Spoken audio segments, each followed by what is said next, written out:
오늘 말씀은 아모스서입니다. 호세아가 끝나고 왜 여러분들 중에 어떤 분은 왜 호세아 같다, 아모스 같다 이렇게 막 하나 그렇게 생각하실 분도 계실 텐데요. 저희가 새벽기도 때 매일 성경을 따라서 이렇게 그 진도대로 나누고 있습니다. 그래서 우리가 토요일, 일요일 새벽기도를 안 하기 때문에 그 날짜 거를 우리가 이제 본문을 선택해서 하고 있는데요. 물론 이번 주는 살짝 다르지만 어쨌든 새벽기도 말씀을 조금 늘 집에서 들으시면 설교 말씀을 이해하는데도 그렇고 성경의 큰 맥을 잡는데도 도움이 될 것이라고 생각합니다. 길지 않으니까 그냥 아침마다 새벽기도 말씀을 좀 들으셨으면 좋겠습니다. 오늘 말씀 아모스서 1장 3절에서 12절까지만 읽겠습니다. 원래는 2장 3절까지가 본문 말씀인데요. 기니까 2장 1장 12절까지만 한 목소리로 읽겠습니다. 3절부터 12절까지입니다. 여호와께서 이와 같이 말씀하시되 다메섹의 서너 가지 죄로 말미암아 내가 그 벌을 돌이키지 아니하리니 이는 그들이 철 타작기로 타작하듯 길르앗을 압박하였음이라. 내가 하사엘의 집에 불을 보내리니 베나닷의 궁궐들을 사르리라. 내가 다메섹의 빗장을 꺾으며 아웬 골짜기에서 그 주민들을 끊으며 벤에서 규잡은 자를 끊으리니 아람 백성이 사로잡혀 기르에 이르리라. 여호와께서 말씀하셨느니라. 여호와께서 이와 같이 말씀하시되 가사의 서너 가지 죄로 말미암아 내가 그 벌을 돌이키지 아니하리니 이는 그들이 모든 사로잡은 자를 끌어 에돔에 넘겼음이라. 내가 가사성에 불을 보내리니 그 궁궐들을 사르리라. 내가 또 아스돗에서 그 주민들과 아스글론에서 귤을 잡은 자를 끊고 또 손을 돌이켜 에그론을 치리니 블레셋에 남아있는 자가 멸망하리라. 주 여호와께서 말씀하셨느니라. 여호와께서 이와 같이 말씀하시되 두로의 서너 가지 죄로 말미암아 내가 그 벌을 돌이키지 아니하리니 이는 그들이 그 형제의 계약을 기억하지 아니하고 모든 사로잡은 자를 에돔에 넘겼음이라. 내가 두로성에 불을 보내리니 그 궁궐들을 사르리라. 여호와께서 이와 같이 말씀하시되 에돔의 서너 가지 죄로 말미암아 내가 그 벌을 돌이키지 아니하리니 이는 그가 칼로 그의 형제를 쫓아가며 긍휼을 버리며 항상 맹렬히 화를 내며 분을 끝없이 품었음이라. 내가 대만에 불을 보내리니 보스라의 궁궐들을 사르리.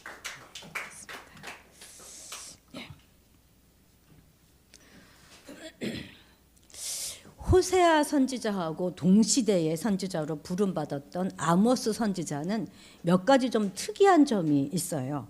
첫째는 그가 북이스라엘에서 분명히 활동하였는데 북이스라엘 사람이 아니라는 것입니다. 그는요, 여기 저 보세요. 어디 사람이라고 되어 있죠? 드고아 사람이다 이렇게 되어 있습니다. 드고아가 어디냐면 여기가 잘 안 보이시겠지만 여기가 예루살렘이에요. 예루살렘 밑에 베들레헴.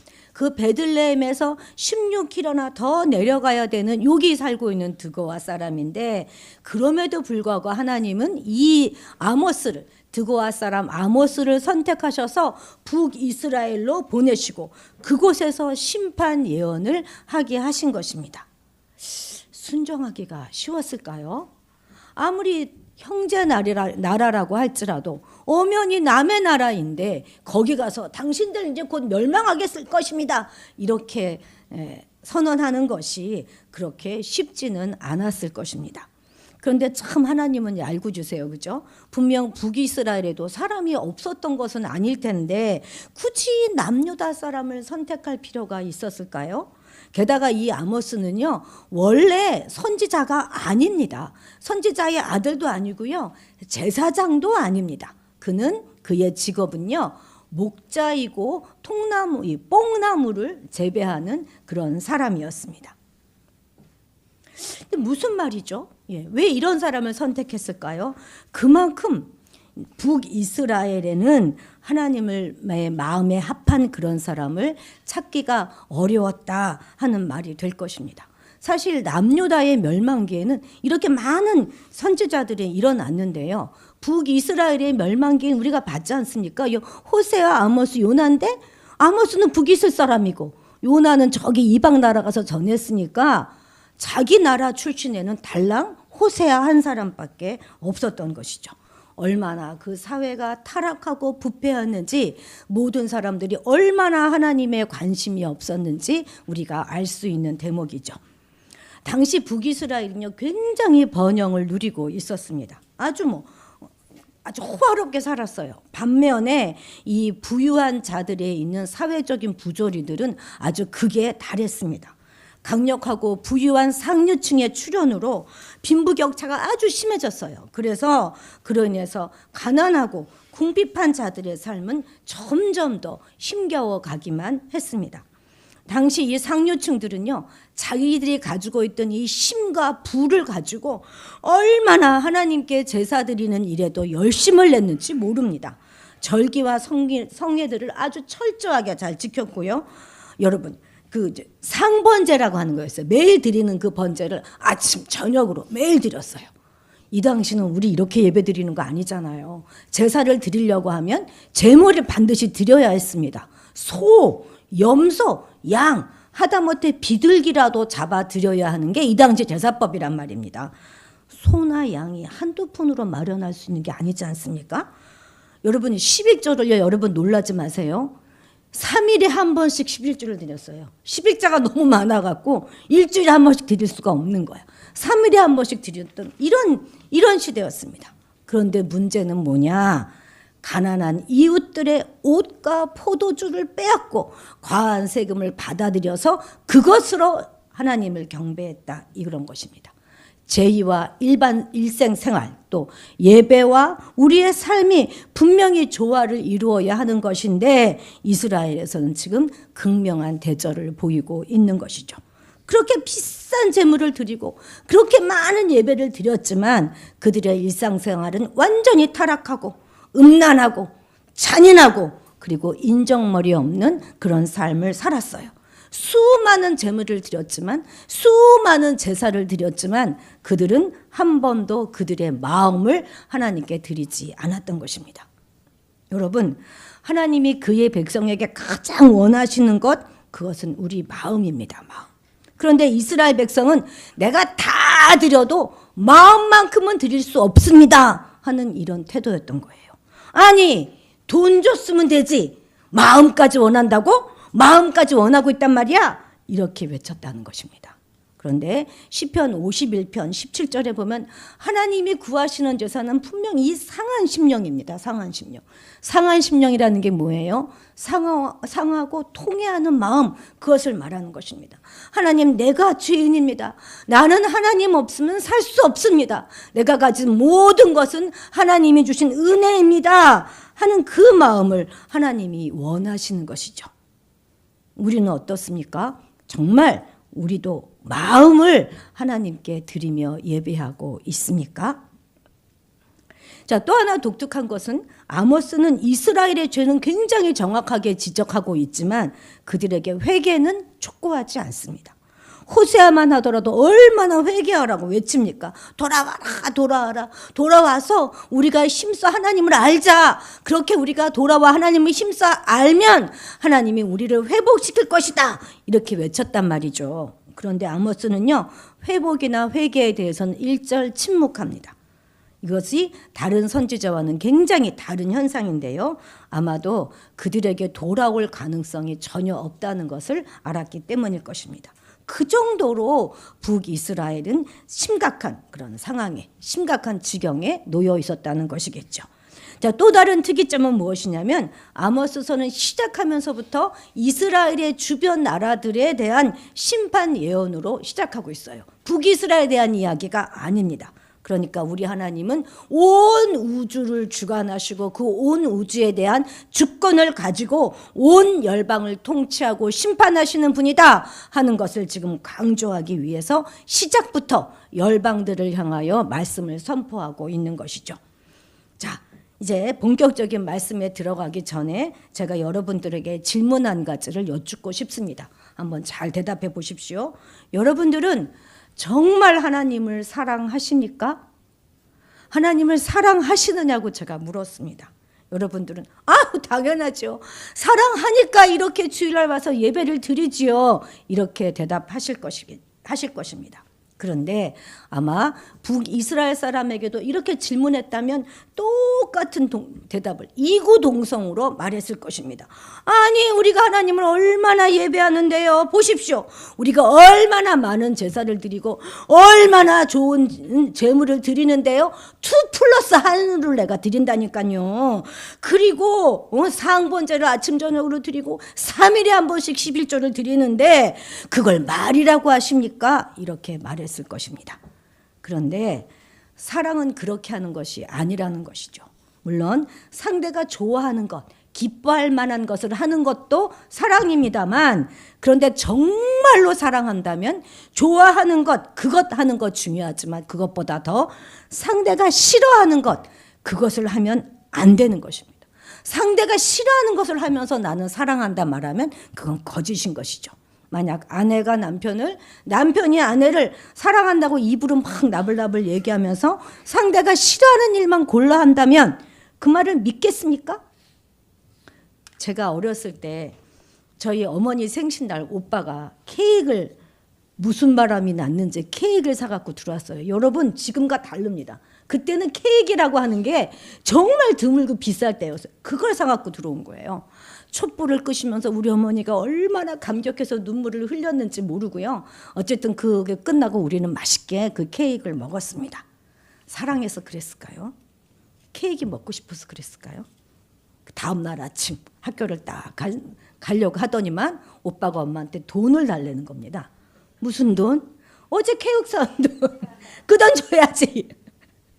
여러분, 그 당시 우리 어머니가 제일 싫어했던 게 뭔지 아십니까? 돈 달라는 거였어요. 돈 달라는 거. 그때 그렇지 않았습니까? 이런 것은 결코 사랑이라고 할 수 없는 것입니다. 아무리 대단한 이벤트를 해줘도 이것은 사랑이 아닌 것이죠. 마찬가지예요. 하나님을 사랑한다고 하면서 하나님이 싫어하는 그런 일들을 앞장서서 한다면 우리는 아무리 비싼 제물을 드린다 하더라도, 아무리 헌금을 많이 드리고 자주 예배를 드리면서 뻔질나게 성전을 들락거린다 하더라도 그건 말일 뿐인 것입니다. 그래서 오늘은 이 이스라엘 주변에 있는 6국가들을 심판하고 예언하면서 그들의 죄를 지적했던 그 내용을 통해서 하나님이 정말 싫어하는 것이 무엇인가 하는 것을 좀 알아보려고 합니다. 그래서 정말로 하나님이 싫어하는 그것을 피함으로 제대로 된 사랑을 우리 한번 배워보도록 하십시다. 그런데 이 심판에는요, 먼저 일정한 패턴이 있어요. 우리 아까 읽어봤잖아요, 그죠? 먼저 그 나라를 딱 말해요. 뭐 다메섹, 두로 이렇게 말을 한 다음에 그 서너 가지 죄로 그 벌을 돌이킬 수 없다 이렇게 말씀하십니다. 그런데 여러분, 죄가 서너 가지이면 거의 없는 거 아닙니까? 그죠? 잘한 거지요. 제가 서너 가지밖에 없습니까, 여러분? 그런데 이것은요, 그냥 셋이나 셋 혹은 넷을 의미하는 말이 아니라 셋하고 넷을 더하면 몇이 돼요? 7이 되잖아요. 이스라엘에서 7은 완전수입니다. 그러니까 죄가 완전히 충만하게 찼다 이런 뜻이에요.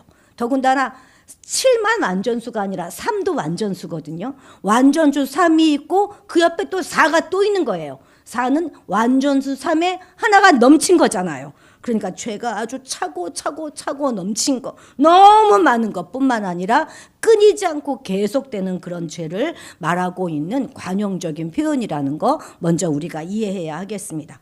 그리고 그러한 반복되는 죄 때문에 하나님께서 이러한 죄를 너희들에게 내릴 것이다, 벌을 내릴 것이다 하는 그런 형식으로 기록되어져 있습니다. 자, 그럼 이제 본격적으로 이 주변 6나라들을 좀 살펴보도록 하십시다. 먼저는 다메섹의 죄를 지적하고 있습니다. 한번 읽어볼까요? 시작.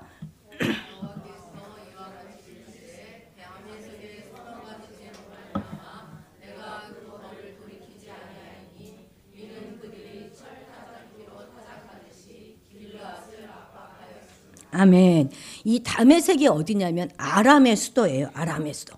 근데 아람의 죄가 무엇이라는 것입니까? 예, 철 타작기로 타작하듯이 길르앗을 압박했다 이 말입니다. 자, 지도를 한번 볼까요? 다메섹이 저 위에 있습니다. 한번 여러분 그 지도에 이름을 한번 써보세요.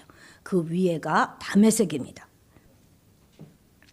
고대 근동에서 사용하던 그 타작 기계의 그 끝에는 이렇게 이게 이빨처럼 이게 생긴 그 새의 그런 꼬챙이가 달려 있어서 그걸 이렇게 하면서 곡물의 줄기를 잘라내는 역할을 하였는데, 아람이 이 새 꼬챙이로 곡물을 잘라내듯이 북이스라엘 백성들을 사륙하고 괴롭히고 압박했다 하는 것을 지적하고 있는 것입니다. 그리고 이러한 괴롭힘은 우리가 앞에서 본 것처럼 단회적이고 이례적인 것이 아니라 계속 반복적으로 끊임없이 계속되었다는 것이죠. 길르앗은 어디에는 바로 여기입니다. 여기 아람이고 다메섹이, 여기가 바로 길르앗입니다.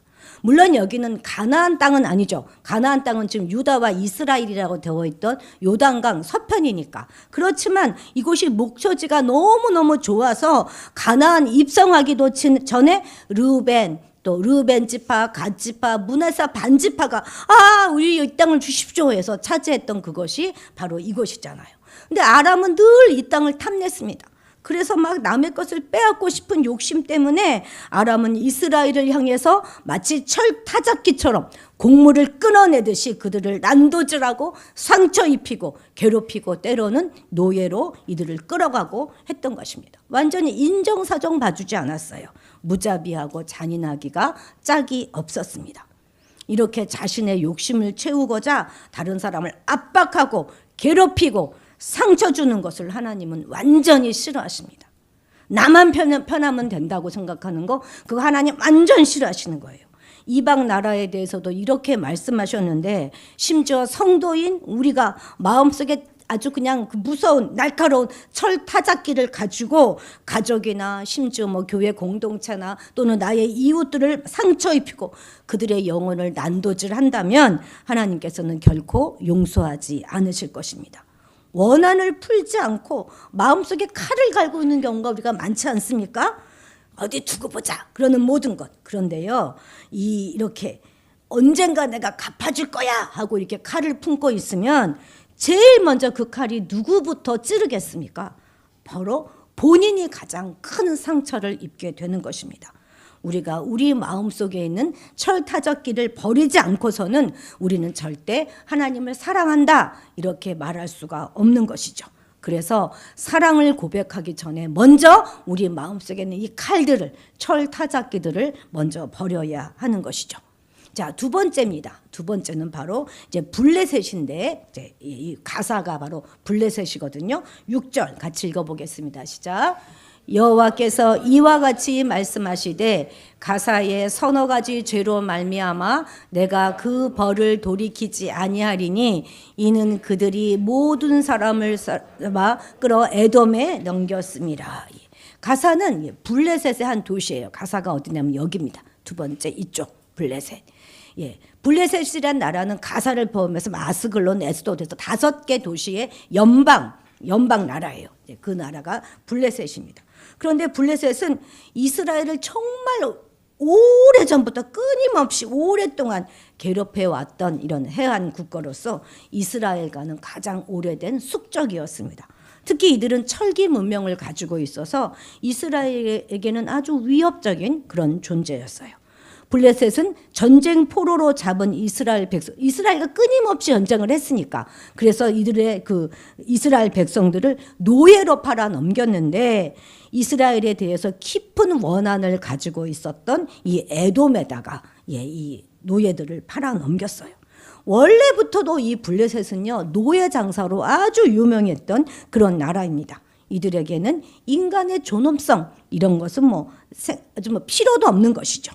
그저 돈만 된다고 하면 사람까지도 팔아 넘겼던 것이 바로 이 블레셋인 것이죠. 그런데 이것은요, 두로도 마찬가지예요. 두로.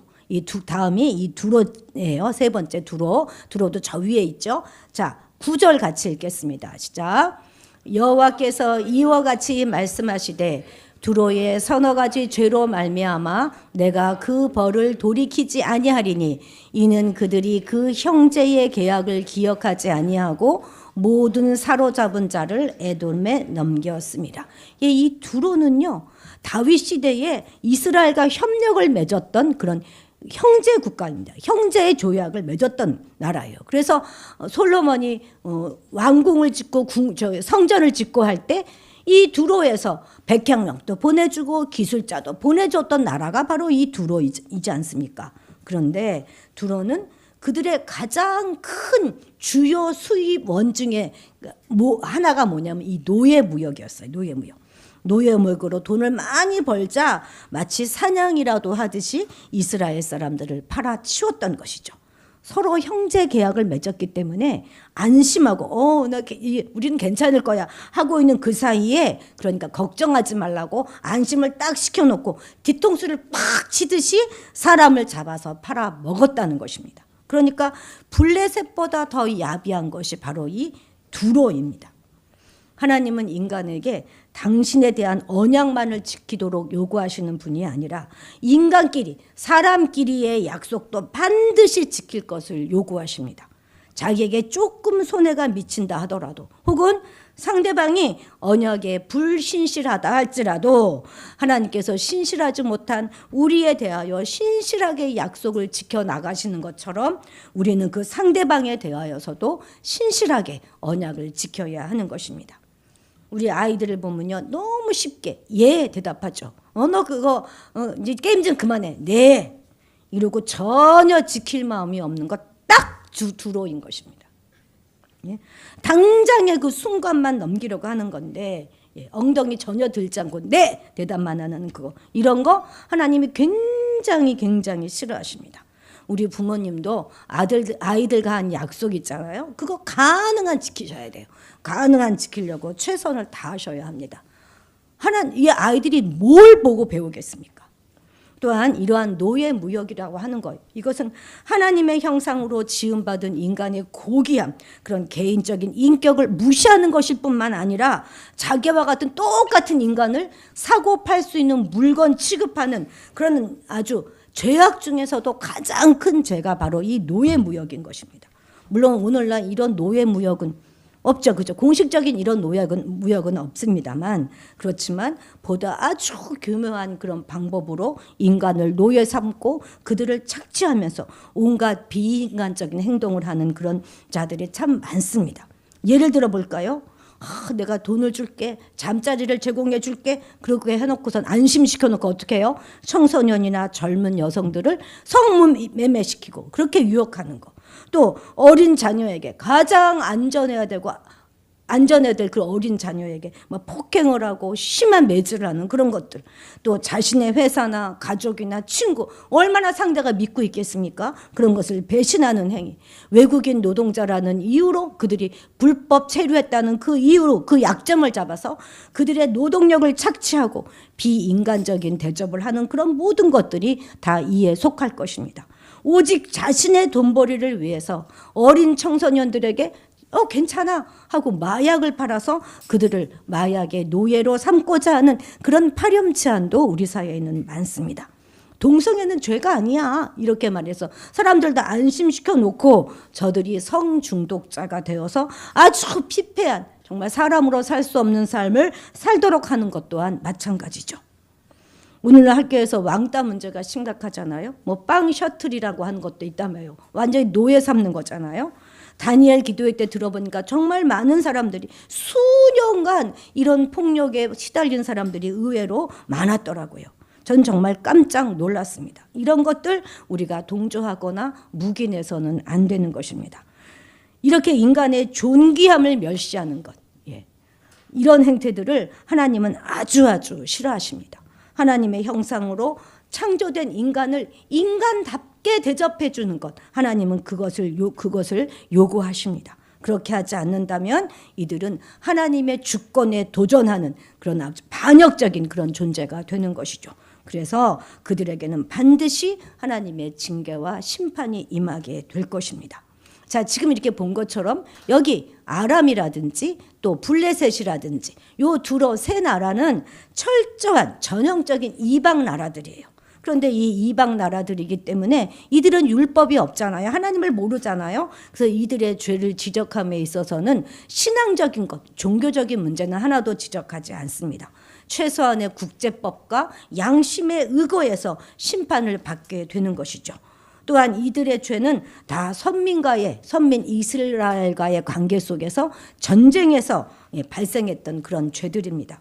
비록 전쟁 중이라고 하는 불가피한 상황에 벌어진다 할지라도 최소한의 인간적인 그런 자비는 베풀어야 한다 하는 것을 말씀하고 있는 것이겠죠.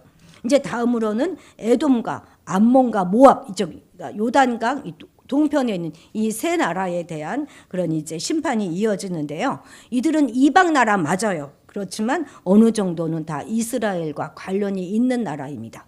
저 아래 에돔 있잖아요. 이 에돔은 에서의 후손입니다. 야곱의 형이죠.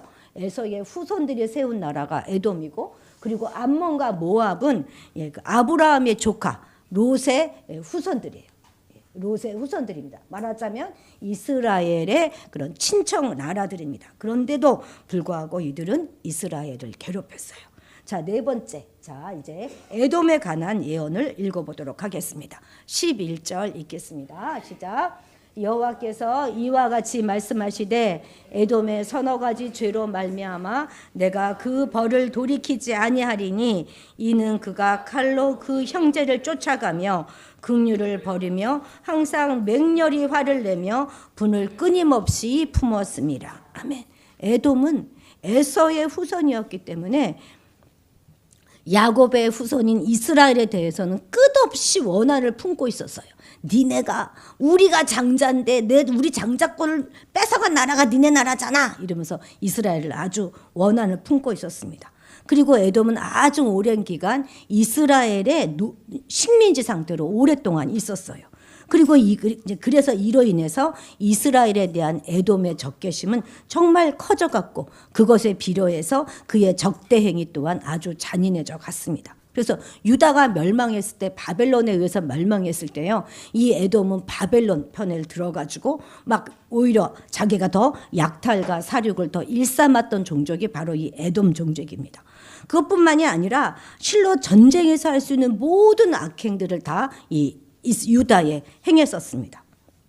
그런데 이들이 심판을 자초한 결정적인 이유는 뭐라는 것입니다. 뭐라는 것입니까? 보세요. 그들이 반드시 품어야 될 긍휼을 버리고 그리고 버려야 되고 없애버려야 될 그 붐을 품고 있었다는 거예요.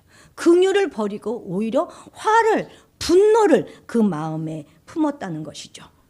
그들이 만약 긍휼을 버리지 않고 분을 버렸다면 그들은 그처럼 포악하고 잔인한 일을 저지르지는 않았을 것입니다. 옛날에 제가 학교 다닐 때 아주 우리 사이에 유행했던 말이 있었어요. 별로 좋은 말 아니었는데 저도 아주 그거 잘 써먹었습니다. 뭐냐면 나는 한 번 씹으면 뱉지도 않고 씹어, 이런 말이었어요. 무슨 말인지 이해가 되겠어요? 한 번 내가 누군가를 욕하면 끝까지 나는 욕을 한다, 끝까지 미워한다, 이런 말이었는데요. 왜 우리 그런 말 있잖아요. 우리나라 속담에도 한 번 미우면 그 사람 발뒤꿈치까지 밉다, 그런 말이 있지 않습니까? 그런데 이렇게 분노를 버리지 않는 것, 끝까지 가지고 있는 것, 그것이 바로 가인이 아벨을 죽였던 이유라는 거 우리는 꼭 기억해야 하는 것입니다. 분노가 자라나요. 우리는 긍휼을 가지고 분노를 버려야 하는 거예요. 짜증을 버리고 온유한 마음을 가져야 하는 것입니다. 시기 질투 다 버리고 그리고 사랑을 인내하는 그런 마음을 가져야 하는 것입니다. 우리는 살아가면서 무엇을 버리고 무엇을 가지고 있는지 살펴보아야 할 것입니다. 거꾸로 하면 안 돼요. 반대로 하면 안 되는 것입니다. 다윗은 뭐라고 고백했습니까? 내 입술의 말뿐만 아니라 내 마음의 묵상도 하나님께 연락되기를 원합니다. 이렇게 기도했던 것처럼 우리도 하나님만을 우리 마음의 중심에 모시고 하나님 앞에 합당한 것을 품고 살아가는 우리가 되어야 하겠습니다. 다섯 번째입니다. 다섯 번째는 요 위쪽에 있는 이제 암몬에 대한 그런 심판 예언입니다. 자, 우리 13절 같이 읽어보도록 하겠습니다. 여호와께서 이와 같이 말씀하시되 암몬의 서너 가지 죄로 말미암아 내가 그 벌을 돌이키지 아니하리니 이는 그들이 자기 지경을 넓히고자 하며 길르앗의 아이벤 여인의 배를 갈랐습니다. 야, 대단하죠. 암몬이 심판받는 그 이유는 무엇이냐면 길르앗의 아이벤 여인의 배를 갈리는 그런 가혹한 행위를 했기 때문입니다. 이런 악행을 저질렀던 이유가 뭐라는 거예요? 그 지경을 넓히고자. 지경을 넓힌단 말은 뭡니까? 내 땅을, 내 영토를 넓히고자 이렇게 악독한 일을 했다는 거예요. 내 탐욕을 채우고자. 길르앗 땅은요, 아까도 우리가 봤지만 여기거든요. 이것은 엄연히 이스라엘 땅입니다. 아모리 왕 시온과 바산 왕 옥으로부터 이스라엘이 싸워서 전쟁에서 이겨서 취한 그 땅이었어요. 이 암몬 자손에게는 길르앗에 대한 어떤 권리도 없었습니다. 그런데 자기들의 지경을 넓히려고 이 길르앗을 침공하였고 그곳에 거주하는 이스라엘 자손의 씨를 말리고자 그래서 이후에라도 대항하지 못하도록 하려고 임산부의 배를 가리는 그런 잔인한 짓을 한 것입니다. 이런 잔인함의 가장 중심에 뭐가 있었다는 거예요? 탐욕이 있었다는 것입니다. 사실 모든 죄가 다 이 탐욕에서 비롯된다 하는 말은 결코 틀린 말이 아닐 것입니다. 그래서 결국 사람들은요, 이 탐욕에 의해서 다 멸망하게 돼요. 성경은 탐욕이, 욕심이 일만 악의 뿌리다 이렇게 규정합니다. 또한 탐욕은 우상 숭배다 이렇게 규정하기도 하죠. 탐욕은 정말 하나님이 미워하시는 하나님의 기업을 얻을 수 없는 그런 죄라는 것, 이거 우리 꼭 기억해야 할 것입니다. 가진 것이 족한지 모르고 다오다오 하는 거, 더 주세요 더 주세요 하는 거, 그거 정말 추합니다. 어려서부터 욕심이 죄라는 거 반드시 자각하고 자기 자신을 훈련해야 하는 거예요. 반드시 나는 먹어야 돼. 나는 반드시 이거 가져야만 돼. 내가 남보다는 조금 더 가져야지 하는 그런 거, 남보다 좀 덜 가지면 속이 상해서 잠이 오지 않는 거, 이런 거 모두 다 죄인 것입니다. 어려서부터 우리에게 허락된 모든 것으로 그것으로 자족하는 그런 마음을 가져야 할 것입니다. 뭐든지 내 마음에 들지 않으면 주둥이가 대빨이 나와가지고 앉아있는 거, 그거 탐욕입니다. 탐욕이에요. 죄입니다. 그냥 그만큼 해서 덜어 좀 부족해도 자족할 줄 알아야 하는 것이죠. 스스로 늘 훈련해서 탐욕이 우리 삶의 자리에 들어서지 못하도록 우리는 늘 경계해야 할 것입니다. 자, 6번째입니다. 6번째는 바로 여기 모압에 대한 심판 예언이죠. 자, 2장 1절 같이 읽겠습니다. 시작.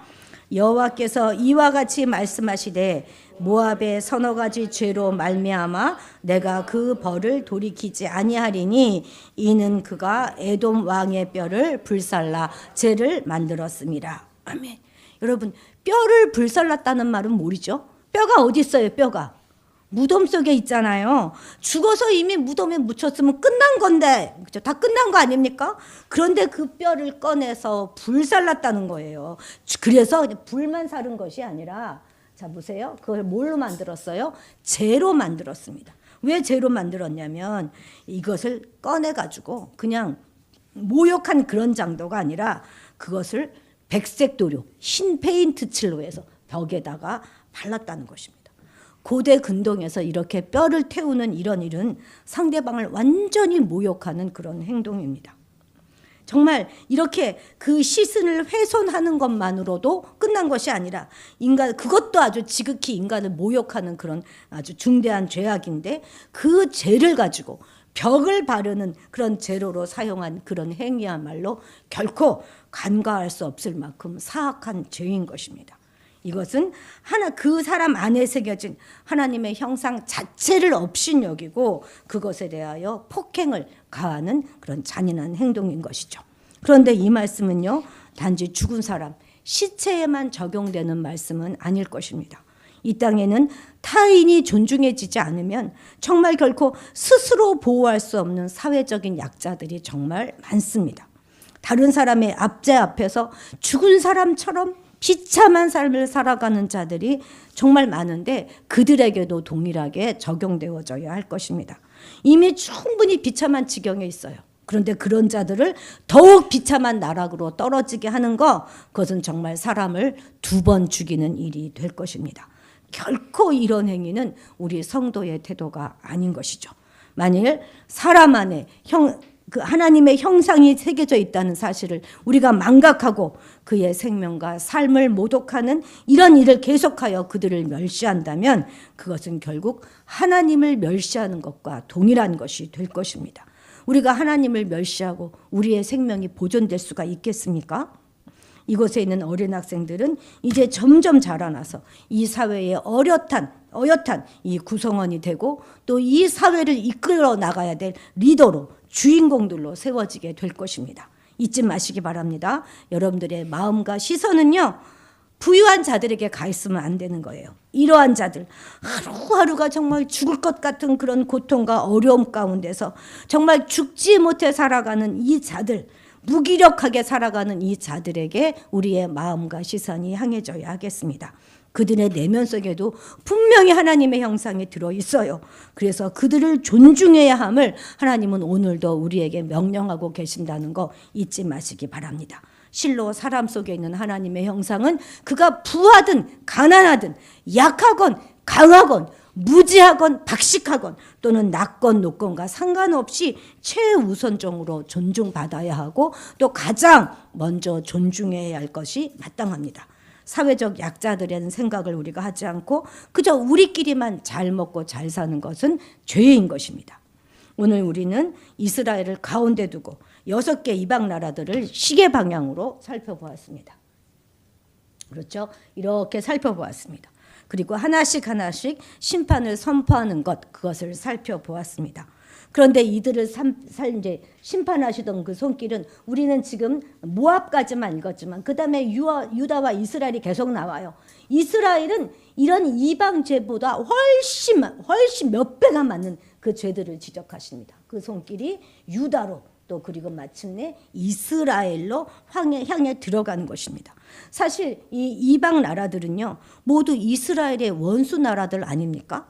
이들에 대한 심판 예언을 들으면서 이스라엘은 막 춤을 췄을 거예요. 하나님이 드디어 내 편이 되셔서 우리의 원수를 갚아주신다. 이렇게 했을 것이에요. 그렇지만 이런 심판 원인, 이런 심판의 모든 궁극적인 목적은 이방 심판이 아니라 바로 선민 이스라엘 백성에게 경각심을 주기 위함이었다는 것입니다. 하나님의 관심은요 이방에 있지 않아요. 선민에게 있습니다. 이방 민족도 창조 질서대로 살아야 될 것을 요구하신 하나님이시라면 언약 백성인 우리에게는 얼마나 더 올바른 삶을 요구하시겠습니까? 하나님의 관심은 오늘도 우리 믿는 자들에게 있습니다. 하나님께서 싫어하시는 것, 그것이 바로 죄 아니겠습니까? 우리가 그것을 제대로 알아서 우리에게서 다 끊어내고 버릴 때 우리는 바로 하나님을 사랑하고 있다 하는 것이 증명하게 될 것입니다. 하나님은 무엇보다도 우리가 잔인하고 거칠게 행동하는 것 싫어하십니다. 정말 싫어하세요. 다른 사람의 인격을 짓밟고 상처 주는 거 싫어하십니다. 상대의 약점이 될 만한 말을 골라서 하는 것, 그거 정말 싫어합니다. 다른 사람을 억압하고 괴롭히는 것, 그것 또한 싫어하십니다. 내 욕망, 내 기분, 내 것에만 집착하여서 다른 사람의 것을 빼앗고 누리려고 하는 거, 그거 정말 싫어하십니다. 오빠, 언니, 형들 다 조심하십시오. 동생 거 함부로 빼앗는 거 하나님 분명히 보고 계십니다. 분노를 오래 간직하고 마침내 그 오래된 분노로 인해서 형제들에게 긍휼을 베풀지 못하는 것 싫어하십니다. 우리가 어떤 약속이든 그 약속 저버리는 것 또한 하나님 싫어하세요. 가뜩이나 힘들고 어렵게 살아가는 사람들을 절망의 나락으로 떨어뜨리고 그런 무자비함 하나님 정말 싫어하십니다. 우리들은 하나님의 이렇게 싫어하시는 일들을 거침없이 행하면서도 입술로는 하나님을 사랑합니다. 이렇게 고백하는 거짓말쟁이들이 되지 말아야 하겠습니다. 우리의 어떤 죄악도 종교적인 행위로 보상받을 수가 없어요. 대치될 수가 없는 것입니다. 아무리 예배를 많이 드리고 헌금을 많이 한다 하더라도 우리의 악한 행위가 없어지지 않습니다. 우리는 우리의 입술과 우리의 마음의 묵상까지도 하나님 앞에 연락되는 그런 삶을 살아야 하겠습니다. 기도하겠습니다. 주님, 우리의 거짓을 용서해 주옵소서. 뻔질나게 입술로는 주님을 사랑한다고 고백하면서도 또 사랑한다고 찬양하면서도 너무나 이기적이고 무심하며 잔인하고 거칠은 우리의 모든 태도를 이 시간 회개합니다. 함께 이 시대를 살아가고 있는 우리 이웃에 대한 존중하는 마음을 잃지 않게 하옵소서. 가족과 친구, 이웃들 그 누구라도 무시하지 말게 하시고 하나님의 형상을 가진 우리와 똑같은 사람이라는 것을 기억하고 사랑하며 섬기는 우리가 되게 도와주옵소서. 탐욕과 분노를 버리게 하시고 입술뿐만 아니라 우리의 모든 삶을 통해서 하나님을 깊이 사랑하고 있다는 것을 늘 증명하며 살아가는 우리가 되도록 도와주옵소서. 감사드리며 예수님의 이름으로 기도드렸습니다.